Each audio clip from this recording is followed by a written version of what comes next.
Halo semuanya, selamat pagi, selamat siang, selamat sore, selamat malam, dan selamat apapun itu.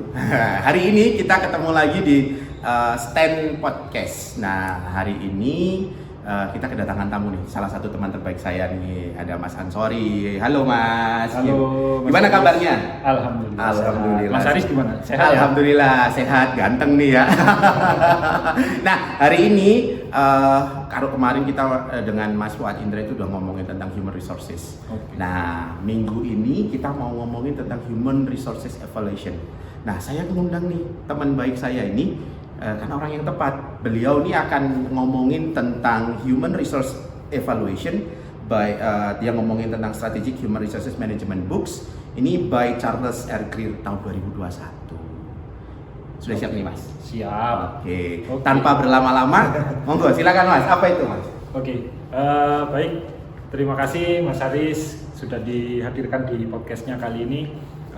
Saya akan menjelaskan sedikit rangkuman dari bukunya Charles Greer 2001 untuk section 6 khususnya terkait dengan human resources evaluation. Baik, kita awali terlebih dahulu dari evaluasi. Jadi kalau kita berbicara mengenai evaluasi tentang sumber daya manusia, jadi alangkah lebih baiknya kita awali terlebih dahulu dengan kata evaluasi. Nah, apa itu evaluasi? Secara umum, evaluasi dapat didefinisikan sebagai proses penentuan nilai atau value, kemudian manfaat atau signifikansi atau worth dari suatu objek evaluasi menurut Scriff 1991. Jadi seperti itu definisi evaluasi. Secara bagusnya itu jadi ada nilainya, betul, ada manfaatnya, betul, sama dia signifikan. Betul. Oke, berarti kalau evaluasi itu seperti itu ya. Selanjutnya ada apa lagi nih? Evaluasi sendiri tidak hanya menurut Scriff, saya sudah membuat rangkuman dari pernyataan Rossi, Lipse, dan Freeman yang menjelaskan bahwa evaluasi merupakan suatu proses yang digunakan untuk mengukur ketercapaian. Jadi mengukur ketercapaian rekan-rekan sekalian, apa yang diukur yaitu suatu program. Sekali lagi Pak Mas Aris. Jadi suatu program, mengukur ketercapaian suatu program atau pemberian intervensi untuk mencapai tujuan yang telah ditetapkan, serta memahami proses dalam mencapai sesuatu hasil. Seperti itu Mas. Berarti dia harus ada intervensinya, ya, betul. Dia juga harus dapat diukur ketercapaiannya. Jadi nggak cuman omon-omon ya. Gitu. Terukur sekali. Jadi ada indikatornya jelas. Ada indikatornya, kemudian ada kriteria. Nanti yang akan lebih detail akan kita paparkan di sini. Oke, bisa dilanjut Mas. Ini menarik, udah mulai menarik ya. Ya. Nah, kembali ke topik ini ya, Mas Aris ya. Bahwasanya kita akan membahas evaluasi terkait dengan sumber daya manusia. Apa sih evaluasi sumber daya manusia? Secara definitif dapat kita artikan sebagai suatu kegiatan pengukuran, analisis, peningkatan kinerja dan potensi dari individu yang bertujuan untuk menyelaraskan dengan tujuan strategis dalam suatu organisasi. Ini definisi tersebut menurut Armstrong. Ya. Jadi kegiatan pengukuran yang dilakukan terhadap seorang individu. Ya. Yang dimana individu ini pasti ada di dalam satu organisasi, entah itu perusahaan atau organisasi pemerintahan, government ya, ataupun education, everything lah gitu ya. Intinya terkait dengan pengukuran terhadap apanya yang diukur, yaitu terhadap kinerjanya. Berarti dia harus ngomongin kinerjanya, bisa dimaksimalkan, potensinya dia dapat, habis itu sesuai dengan tujuan dari organisasi. Jadi seperti itu rekan-rekan, bahwasanya poin pentingnya adalah peningkatan untuk mengukur peningkatan kinerja, kemudian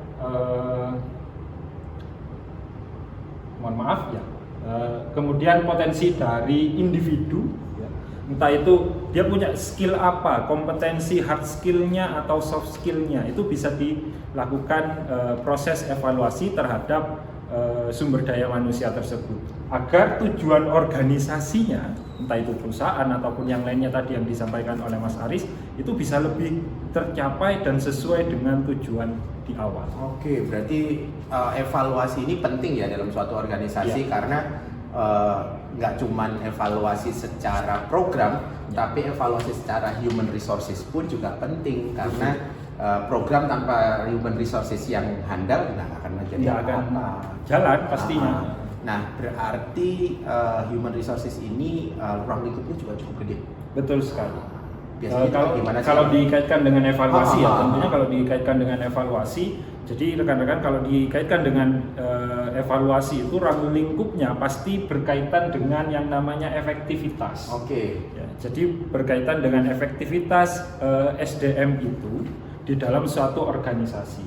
Nah, efektivitas organisasi di sini kalau di dalam bukunya Greer tadi merupakan perspektif organisasi itu sendiri yang dimana konstruknya terdiri dari multidimensional. Jadi banyak sekali ukuran-ukuran yang dapat diukur untuk mengetahui suatu efektivitas organisasi. Dan tentunya efektivitas organisasi ini bisa diukur dari tingkat produktivitas dan fleksibilitasnya. Baik itu salah satunya dari sumber daya manusia ataupun sumber daya atau resource yang lain yang ada di perusahaan ataupun yang ada di organisasi tersebut. Seperti itu. Oke, berarti multidimensional ini harus dari banyak perspektif. Betul. Nggak cuma satu, tidak hanya satu, dan dia harus tidak no one left behind, tidak ada orang yang tertinggal, tidak ada yang terlewatkan di sana. Berarti kalau kita ngomongin evaluasi ini berarti harus efektif dan efektivitasnya suatu organisasi dan harus fleksibel juga. Harus fleksibel. Artinya kalau kita berbicara mengenai evaluasi ini tidak hanya kepada karyawan. Oke. Tapi yang harus dievaluasi juga pimpinan di level-level tertentu. Oke. Bahkan bisa sampai level yang tertinggi. Top manajemennya ya. Top manajemen itu bisa dievaluasi. Oke. Jadi semakin penasaran sebenarnya ya. Nah, tapi karena kita ini ngomongin tentang sedikit akademik gitu, sok-sokan akademik kita. Nah, biasanya tuh kalau di dalam suatu konsep itu kan biasanya ada kerangka berpikirnya atau kerangka konseptual. Kerangka konseptual. Itu kerangka konseptualnya itu seperti apa sih, Mas? Kok penasaran ya evaluasi ini kayak gimana, efektivitas SDM itu gimana sih? Betul.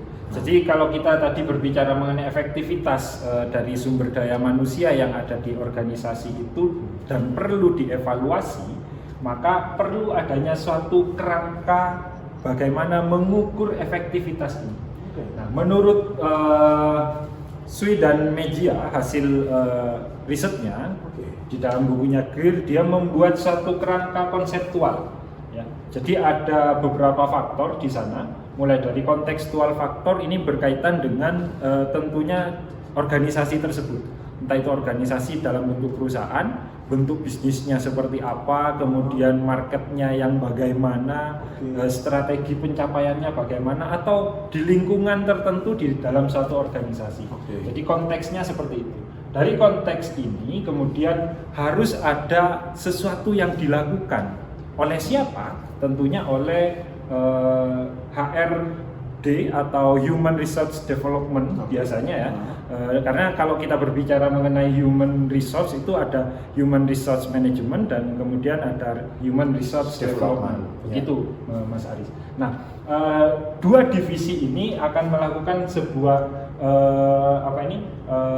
pengelolaan bagaimana divisi tersebut melakukan evaluasi efektivitas yang pertama baik itu terhadap lingkup di bawah manajer atau keseluruhan manajer atau lingkupnya adalah salah satu departemen atau divisi tertentu atau semua departemen di dalamnya.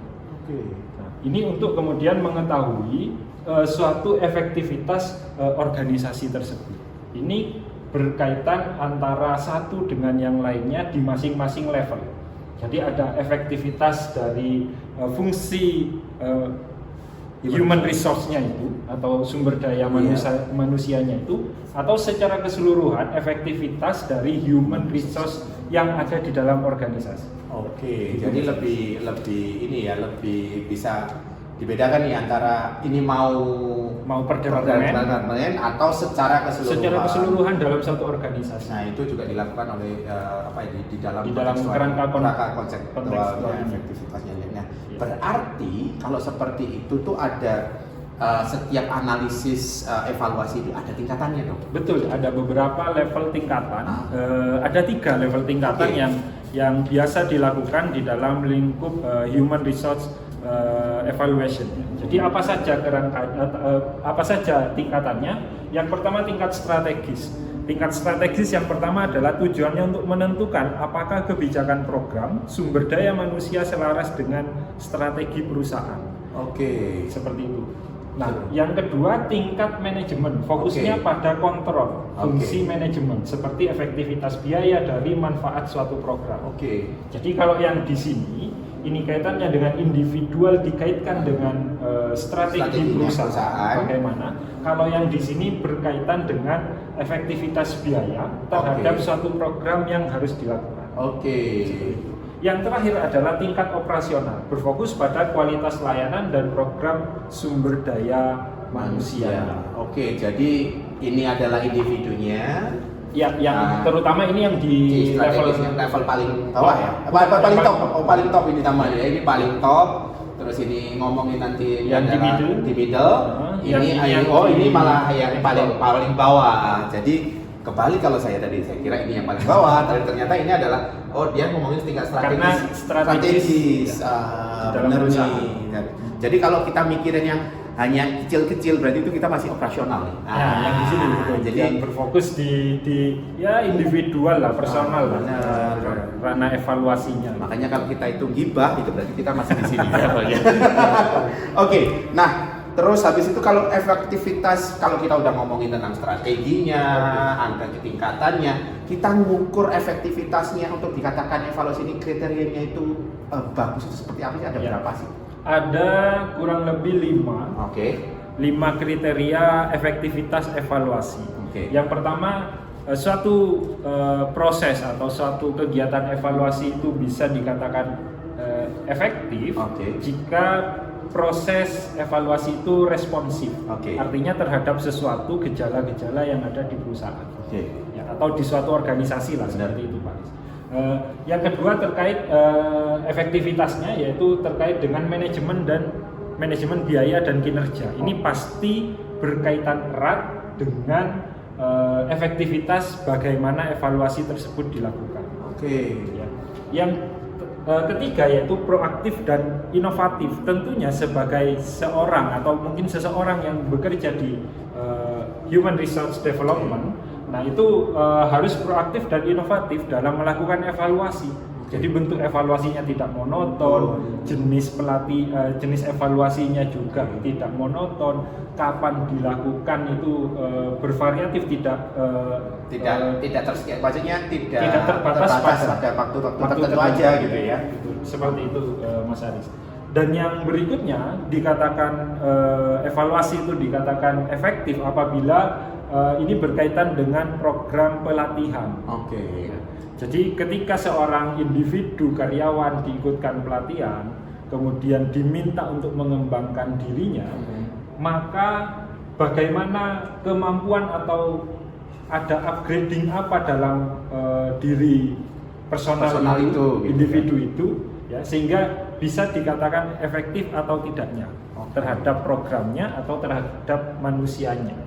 Yang terakhir tentu berkaitan dengan pencapaian. Jadi pencapaian apa? Ya tentunya pencapaian dari organisasi tersebut. Berarti disesuaikan dengan apa sih kemauan dari organisasinya. Nah, kita kan tadi udah ngomongin tentang apa itu evaluasi, terus dari segi konseptualnya, sudah ngomongin tentang nih kriteria efektivitas evaluasinya. Kalau kita ngomong mau ke bagaimana kita melaksanakan. Nah, itu pendekatannya itu seperti apa sih? Yang kelihatan masih human lah gitu, masih manusiawi, nggak kayak robot gitu kali ya, gimana? Jadi pendekatan ya, artinya kalau berbicara mengenai pendekatan di dalam evaluasi ini kan tentu mengacu pada gaya atau pendekatan-pendekatan yang mungkin sudah berkembang di di sebelum-sebelumnya ya, entah itu bisa menggunakan pendekatan konstruktivistik ataupun yang seperti apa. Tapi di dalam bukunya Greer ini dalam pendekatan di dalam evaluasi itu ada 2, Mas Aris. Tapi sebelum ke sana, mungkin Mas Aris sebelumnya sudah membuat ini tidak di dalam perusahaan Mas Aris, istilahnya proses evaluasi. Mungkin kita ini dulu. Ya, kalau sistem evaluasinya paling ya cuman kayak meeting mingguan, meeting bulanan. Kalau meeting mingguan paling ya dengan semua staff. Kalau meeting bulanan ya paling ya dengan top management gimana sih, karena kan perusahaan saya cuma kecil-kecil doang gitu ya. Ya paling ya itu gimana targetnya, kendalanya seperti apa, gitu itu aja sih. Oke. Artinya di dalam proses evaluasi tersebut lebih banyak dilakukan kegiatan atau yang lebih tepatnya ke arah meeting ya, atau diskusi gitu. Nah, kalau di dalam bukunya Greer ini pendekatan yang dilakukan yaitu audit yang pertama, yang kedua analisis atau analitis. Pendekatannya ini gimana nih? Gimana nih? Apa bedanya nih? Aku penasaran. Ini aku udah ngelakuin apa belum lah? Nggak tahu nih. Nah, jadi sebelum masuk ke masing-masing definisi ini, Mas Aris, intinya ya, jadi di dalam suatu proses evaluasi itu, tadi Mas Aris sudah melakukan sebenarnya apa yang dinamakan audit, karena secara tidak langsung setiap bagian Mas Aris pasti menanyakan bagaimana progresnya, bagaimana ketercapaiannya, bagaimana program itu dilaksanakan, seperti itu ya. Artinya itu masuk di dalam pendekatan audit di sini. Nah, apa itu pendekatan audit? Pendekatan audit itu sendiri merupakan pendekatan yang biasanya disebut sebagai pendekatan pemangku kebijakan. Ya, artinya pendekatan audit ini pasti dilakukan oleh bisa dalam top manajemen atau di dalam departemen tertentu atau pimpinan di dalam departemen tertentu. Pemangku kebijakan atau pemangku kepentingan di sini bisa diartikan sebagai individu juga. Artinya personal dari manajer itu atau berdasarkan sistem organisasinya atau unit dari organisasi tersebut. Di mana di dalam proses pendekatan audit ini biasanya dilakukan survei, kemudian dilakukan pertanyaan-pertanyaan tadi yang sudah dilakukan oleh Mas Aris, yaitu pendekatan audit. Kemudian kalau pendekatan analitis biasanya pendekatan yang dilakukan dengan proses semacam research approach. Itu gimana tuh? Jadi ada proses penelitian di situ. Dalam bentuk eksperimen ataupun yang non eksperimen ya. Jadi bisa dilakukan desain eksperimen tertentu, misalkan suatu departemen atau suatu kelompok unit itu diberi perlakuan seperti apa. Ya, kemudian di kelompok yang lain tidak diberikan perlakuan, sehingga diketahui bagaimana evaluasi hasilnya nanti didapatkan ya. Kemudian dianalisa terhadap tentu pengaruhnya terhadap suatu organisasi. Apanya? Yaitu terhadap ini efektivitas dari sumber daya manusianya. Jika diberi perlakuan seperti ini, nah itu efektif tidak terhadap kinerjanya? Kalau misalkan tanpa diberi perlakuan, efektif tidak? Dia masih mau kerja nggak? Mau kerja atau tidak? Gitu ya. Itu biasanya. Jadi kadang kan ada yang suatu perusahaan gitu ya Mas Aris ya, yang menerapkan misalkan ada pemberian reward yang lebih atau ada pemberian tanggung jawab yang lebih, tentunya diikuti dengan reward. Diberlakukan lembur, tentunya diikuti dengan reward. Berarti ingat ya perusahaan ya atau organisasi apapun kalau ngasih apa namanya pekerjaan, pekerjaan harus ada rewardnya, jangan kerja doang. Itu loh yang menjadi poin utamanya, jangan disuruh kerja saja. Jadi biar seluruh individunya tidak sampai demo turun ke jalan gitu kan ya. Oke. Selanjutnya gimana nih? Pendekatan yang lain kalau kita berbicara mengenai pendekatan dalam evaluasi itu secara umum. Secara umum ini bisa dilakukan di perusahaan, di lembaga pendidikan ataupun yang lain. evaluasi itu dilakukan dengan berbasis tujuan. Oke. Untuk apa sih evaluasi itu dilakukan? Kemudian fungsinya apa? Ataupun yang seperti apa? Tentunya tujuan dari apa? Tujuan dari organisasi itu. Tujuan dari perusahaan, tujuan dari lembaga tersebut ataupun yang lainnya. Yang kedua yaitu evaluasi berbasis teori. Evaluasi ini menggunakan teori untuk memahami bagaimana dan mengapa program itu dijalankan dan bagaimana program itu bekerja. Ini yang kedua. Teori. Kemudian evaluasi partisipatif ini melibatkan pemangku kepentingan dalam proses evaluasi untuk meningkatkan relevansi dan penerimaan hasil evaluasi. Jadi dalam proses evaluasi itu tidak hanya yang mengevaluasi itu ada di belakang layar, kemudian mengeluarkan hasil evaluasi yang menyalahkan, menyudutkan dari karyawan dinilai, tapi dipertemukan melalui partisipatif ini, ya, baik itu pimpinannya ataupun karyawannya. Kemudian evaluasi berbasis hasil. Ini berkaitan dengan fokus pada dampak atau hasil yang dihasilkan suatu program. Ketika mengadakan suatu program tertentu, pelatihan, pengembangan ataupun yang lainnya, biasanya kan ada program apa ya, misalkan pertemuan di luar perusahaan, kemudian family catering, ya, intinya catering yang bisa dilakukan untuk meningkatkan, entah itu misalkan bukan meningkatkan, menurunkan tingkat stres misalnya, ataupun yang lainnya. Nah ini bagaimana hasil dari program itu dilakukan, itu berdasarkan atau berbasis program. Di sini berbasis hasil, maksudnya hasil dari program yang dikerjakan. Yang berikutnya kalau dari sisi bentuk. Oh, ini bentuk. Betul. Kalau ini dari sisi bentuknya. Mas Aris. Jadi dari sisi bentuk, kalau ini evaluasi secara umum, tinjauan evaluasi secara umum, pendekatannya berdasarkan 4 hal ini. Kalau ini berdasarkan bentuknya. Jadi evaluasi dengan menggunakan pendekatan atau tertentu, ada 3 bentuk. Yang pertama adalah formatif, yaitu dilakukan selama proses program untuk memantau kemajuan dan melakukan perbaikan sesegera mungkin untuk jangka pendek. Evaluasi ini biasanya dilakukan untuk mengetahui bagaimana ketercapaian organisasi dalam jangka pendek. Kemudian evaluasi sumatif dilakukan setelah program selesai untuk menilai hasil akhir dan dampaknya. Yang ketiga yaitu evaluasi partisipatif.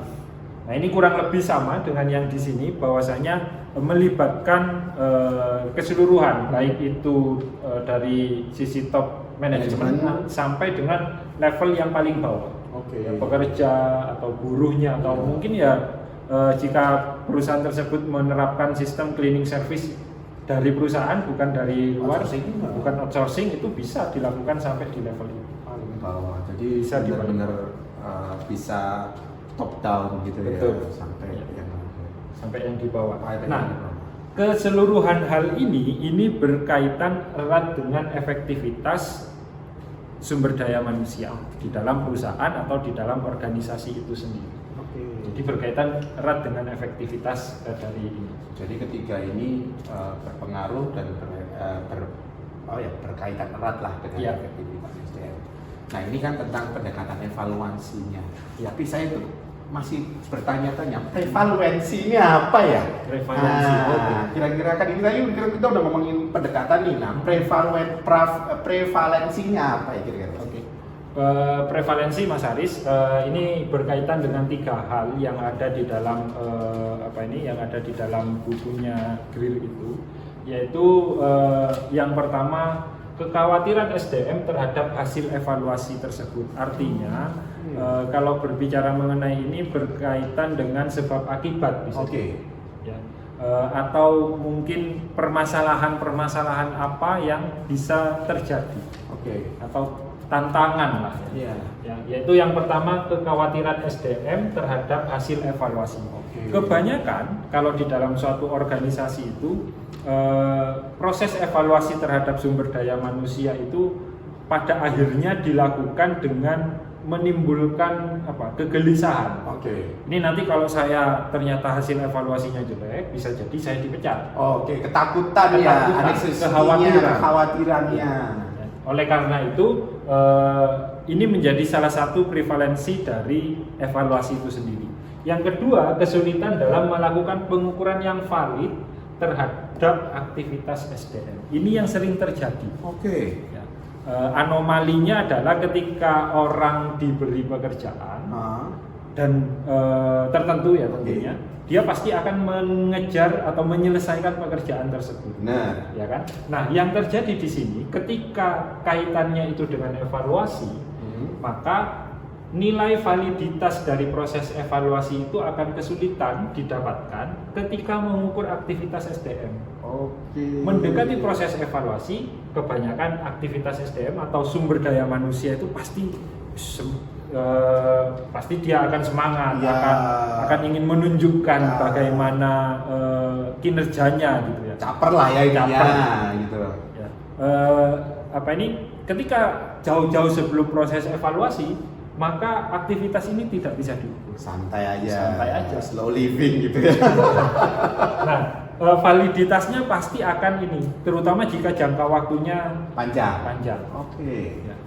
Pasti ada kesempatan bagi SDM itu atau bagi individu atau bagi karyawan untuk melakukan sesuatu yang tidak sesuai dengan job desk-nya dia atau job desk-nya yang bersangkutan ya. Yang bersangkutan karyawan itu sendiri. Yang ketiga, minimnya konsep dan kerangka evaluasi yang bermakna. Jadi kebanyakan proses evaluasi hitam di atas putih, dilakukan penilaian, kemudian setelah itu apa? Ngapain? What next gitu. Betul. Itu tidak ada hampir kebanyakan miskonsepsinya di situ. Okay. Jadi setelah dievaluasi sudah selesai. Itu kan kalau misalkan kita mengevaluasi dan mengeluarkan hasil yang berupa angka-angka, ya sudah selesai di situ. Oke. Tapi maknanya angka-angka itu apa? Ini yang biasanya jarang sekali dilakukan. Oleh karena itu dibutuhkan konsep dan kerangka evaluasi yang sesuai dengan apa yang ingin didapat capai gitu ya. Jadi tujuan organisasi ataupun yang lainnya. Jadi nggak cuma dikasih angka 8, 4 itu ya nggak cuma berhenti di situ doang. Tidak hanya setelah itu what next? Ya. Gitu. Harus ngapain? Ya. Kalau Mas Haris pernah nggak melakukan evaluasi yang mungkin ya di perusahaannya Mas Haris ini? Belum ya, kalau yang konsep yang bermakna ini ya ini yang belum nih. Kalau saya mengikuti konsep terkait ini apa hasil outputnya. Oh, oke. Kita dapat tender berapa? Artinya berkaitan dengan hasilnya ya. Yang penting cuan. Karena kalau berbicara evaluasi Mas Haris, jadi kebanyakan itu memang berpandangannya terkait dengan hasil. Oke. Ya, hasilnya yang bagaimana? Pasti dinilainya atau dievaluasinya terhadap hasil. Oke. Ya. Mungkin nanti di perusahaan Mas Haris bisa mengembangkan dengan opsi yang berikutnya dengan yang lainnya. Benar. Artinya dengan apa selain hasil? Tolak ukurnya adalah dengan proses. Ya. Jadi ada proses yang juga dievaluasi. Oke. Tidak hanya hasilnya saja, tapi prosesnya. Oke, berarti ada proses nih. Ya. Jadi ini juga bisa menjadi masukan bagi saya bahwa kalau perusahaan itu nggak cuma ngomongin cuan doang, nggak cuma ngomongin hasil aja, nggak ngomongin tentang misalnya kalau jumlahnya uangnya berapa, tapi prosesnya juga sama. Baik itu di perusahaan saya, mungkin bagi lembaga pendidikan, lembaga institusi yang lain, proses itu juga jadi penting ya ternyata. Ternyata penting juga ya. Nah, kalau seperti itu, habis itu ini kan udah ada prevalensi nih, tadi udah ada konsep sebelumnya. Nah, kita ngomongin ini kalau strateginya kalau dalam suatu organisasi ini seperti apa sih strategi dalam evaluasi human resources? Baik, kalau kita berbicara mengenai strategi, tentunya kan mungkin gini aja sebelum saya menjawab pertanyaan Mas Haris. dalam melakukan evaluasi itu apa saja yang biasanya dilakukan? Kalau tadi kan meeting ya, mungkin secara lebih detailnya bagaimana kira-kira? Pertama kita akan lihat data nih mingguan target sesuai apa enggak. Lalu habis itu kita tanya nih teman-teman yang di lapangan kesulitannya apa, biasanya seperti apa. Terus habis itu kita inventaris dulu nih. Nah setelah itu baru nih kita pecahin satu-satu diskusi gitu. Nah itu sih sebenarnya. Aku kata enggak situ. Wes. Oke, siap. 1, 2. Berapa menit Tam? 30. Oke. 1, 2, 3. Oke, seperti itu ya Mas Aris ya. benar. Mas Aris melakukan evaluasi dengan inventarisasi dulu ya terhadap pekerjaan yang sudah dilakukan. Tapi alangkah lebih baiknya kalau Mas Aris bisa melakukan ini. Apa saja strateginya? Ini strateginya Mas Aris. Ada di sini. Ya. Jadi harus dilakukan perencanaan. Strateginya itu bukan melakukan perencanaan SDM, tapi sejak awal. Sejak awal di proses perencanaan SDM. Kita membuat kriteria nih, kita akan merekrut karyawan yang seperti apa. Nah, dari proses itu juga harus dilakukan evaluasi. Yang kedua adalah proses rekrutmennya. Nah, ini benar tidak proses rekrutmennya? Kalau selama ini kan mungkin kebanyakan perusahaan merekrut karyawan gitu ya. Artinya tidak melalui proses yang sedemikian rupa, entah itu berdasarkan seleksinya, proses seleksinya, wawancaranya ya mungkin hanya kamu mau apa enggak gitu ya, benar. Keahlianmu apa? Itu bukan salah satu yang bisa dilakukan. Kayak misalkan proses rekrutmen dilakukan wawancara dengan sistem TSI misalkan. Sistem TSI. Ya. Apa itu? TSI Targeted Selection Individu. Jadi mencari hal-hal yang positif dari individu. Ya. Misalkan daya juangnya ataupun semangatnya gitu ya. Itu bisa dilakukan di situ oleh seorang HRD ya, atau manajemen dari HRD. Artinya di dalam proses rekrutmen ini itu juga perlu dilakukan evaluasi. Strategi yang berikutnya apa? Strategi yang berikutnya yaitu sistem evaluasi kinerjanya. Artinya sistem evaluasi kinerja ini harus memiliki standar yang jelas untuk mengukur kinerja si A yang berkegiatan misalkan dalam suatu perusahaan itu kegiatannya tertentu, packing misalkan. Tentunya tidak bisa disamakan dengan yang pekerjaannya memproduksi.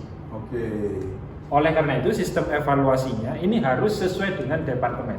Jadi harus beda-beda nih ya, nggak boleh disamakan. Maka di awal tadi kan sudah saya sampaikan bahwasanya ada yang levelnya departemen, ada yang levelnya individu.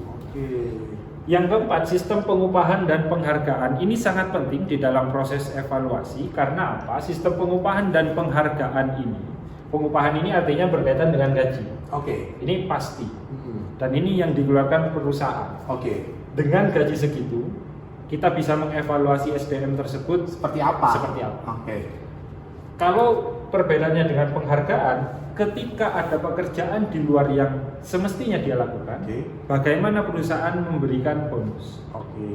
Ketika diberikan bonus itu, kita bisa mengevaluasi SDM ini, apakah menjadi lebih semangat atau malah menjadi lebih turun. Performanya jadi turun. Jadi penghargaan itu nggak cuma dia achieve sesuatu, tapi juga dia mungkin membuat creating something gitu ya. Itu juga membuat tapi tidak semuanya berbicara mengenai uang. Penghargaan bisa dari bentuk yang lainnya. Apresiasi terhadap pekerjaannya, hasil pekerjaannya, itu juga salah satu penghargaan. Nah, itu juga dijadikan salah satu strategi dalam evaluasi sumber daya manusia. Kemudian strategi yang berikutnya adalah pelatihan SDM. Ini tentu sangat penting ya kawan-kawan dilakukan, yaitu untuk meningkatkan skill, meningkatkan kompetensi ya dari SDM tersebut. Maka ketika sudah diberlakukan itu, bagaimana kita mengevaluasi terhadap SDM. SDM-nya. Ya. Yang terakhir adalah hubungan kerja. Oke. Nah, Kolegial. Betul, kolegial. Kalau hubungan kerja yang lebih spesifik di bukunya Greer ini, yaitu bagaimana seorang top manajemen itu menghargai bawahannya. Bagaimana seorang top manajemen itu memberikan perintah kepada bawahan, mendelegasikan suatu kegiatan, mendelegasikan suatu pekerjaan. Nah, yang lainnya, jadi ada dua sebenarnya, hubungan kerja antara bos dan karyawan, kemudian hubungan kerja antara karyawan dengan karyawan. Ini perlu adanya strategi evaluasi terkait dengan hal tersebut. Jadi top manajemen itu perlu juga dievaluasi dong terkait hubungan kerja ini. Jadi nggak cuma mereka ngasih kontrak, habis itu harus dipatuhin, tapi dia sendiri nggak bisa. Ya. Nah, makanya konsep keterbukaan di dalam organisasi itu sangat penting. Artinya ketika ada suatu ada karyawan yang mengeluhkan terhadap pimpinannya, entah di dalam departemennya sendiri atau di unitnya sendiri, itu diberikan kebebasan untuk menyampaikan hal tersebut, keluhan-keluhan tersebut. Nah, tujuannya apa? Agar tujuan perusahaan itu bisa tetap tercapai, tidak terganggu terhadap misalnya hubungan kerja, betul sekali. Jadi tidak ada istilahnya gerundel di belakang. Lebih baik kita gerundel di depan. Kalau di depannya bis gerundel, ketabrak kita. Itu ya teman-teman ya. Nah ini kan strateginya. Nah, lalu ini strateginya dalam lingkup perusahaan. Oke. Jadi dalam lingkup mikronya ini. Ini mikro nih. Ya betul. Jadi ini lingkup mikronya. Ya. Kalau ini adalah lingkup makronya. Ya.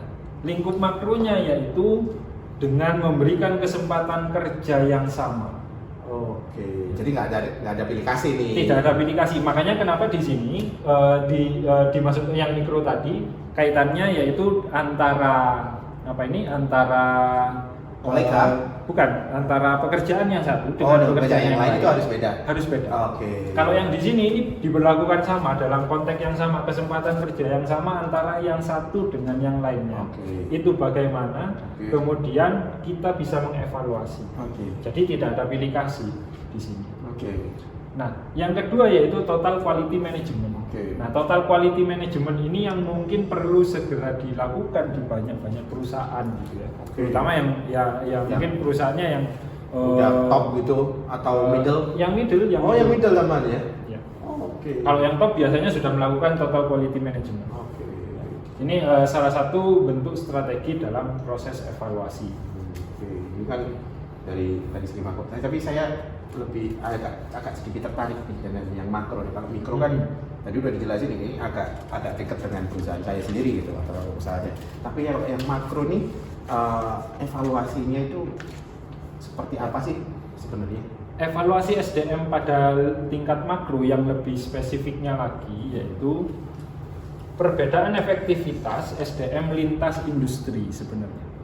Jadi ketika ada industri yang berbeda, efektivitasnya itu tidak bisa disamakan SDM-nya. Maka di dalam proses evaluasinya maka harus berbeda. Nah, biasanya perusahaan-perusahaan yang memiliki anak perusahaan yang bergerak di bidang yang berbeda. Holding gitu ya. Holding. Nah, itu dilakukan suatu evaluasi terhadap efektivitas SDM tersebut. Nah, yang kedua kepuasan terhadap pemangku kepentingan atau bagaimana top manajemen ini atau stakeholdernya itu mampu menerima pekerjaan atau hasil yang dilakukan oleh masing-masing unit atau departemen tadi. Berarti lebih kalau kita bisa lihat berarti untuk makro ini kayak helikopter view lah ya. Ya, betul. Jadi kalau ini lebih ke helikopter view bagaimana dan seperti apa gitu ke depannya. Betul, seperti itu. Ini menarik nih sebenarnya. Tapi secara garis besar, evaluasi sumber daya manusia itu kalau bisa disimpelkan itu seperti apa sih? Disederhanakan. Ini karena apa ya, kita kan juga pengen, kalau tadi udah dijelaskan sepanjang lebar.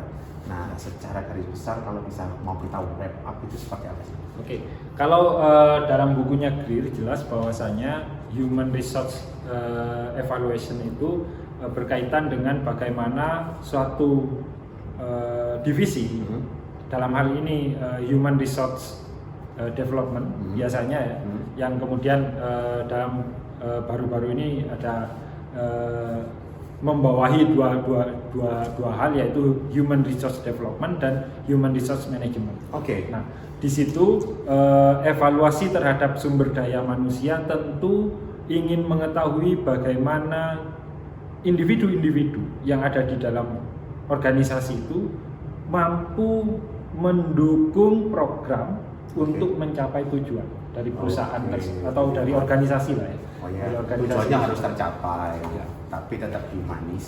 Tetap humanis. Ah, Tetap ya tadi kaitannya dengan bagaimana memberikan penghargaan dan sebagainya. dan lain sebagainya. Wah, this is a very good. Oke, wah menarik sekali sih Mas Ansori ini terkait human resources evaluation. Tapi waktu kita nih terbatas. Ini Mas Ansori ini mau terbang lagi nih kelihatannya. Nah, kita mau Nanti kita lanjut diskusi selanjutnya. tentang human resource lah ya, yang lainnya. Bagaimana misalkan terkait dengan bagaimana lebih detailnya proses pengembangan human resource. Ini kan evaluasi. Ini masih evaluasi nih. Jadi ditunggu ya. Nah, nanti ditunggu di podcast selanjutnya. Nanti saya akan nyulik lagi Mas Ansori ini untuk ngomongin tadi nih bagaimana proses pengembangannya. Ya. Nanti ditunggu aja. Oke, terima kasih Mas Ansori sudah datang di Stand Podcast hari ini. Ini Sama-sama, Mas Aris. ilmunya sangat daging banget ya gitu. Nggak cuma daging nih, mulai dari kepala sampai ujung ada semua nih. Jadi terima kasih semuanya. Sampai ketemu di podcast selanjutnya. Bye bye. Oke.